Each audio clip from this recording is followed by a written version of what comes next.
In this guide, I'm going to show you how to update all apps on Android.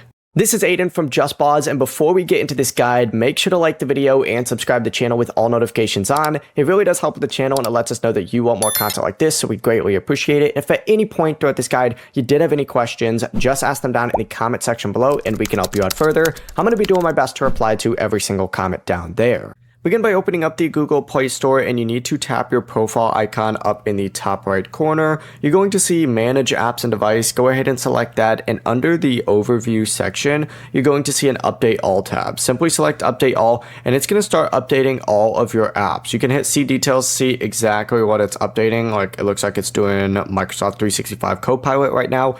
But the process really is as simple as that. Just make sure when this is updating that you do keep your phone connected to Wi-Fi or some sort of mobile data until the process does finish. Once it does complete, your apps will have the latest available bug fixes, security improvements, and features. Before you do leave, make sure to like the video and subscribe to the channel with all notifications on. It really does help with the channel and it lets us know that you want more content like this. We'd greatly appreciate it. And if at any point throughout this guide you did have any questions, just ask them down in the comment section below and we can help you out further. I'm going to be doing my best to reply to every single comment down there. Peace.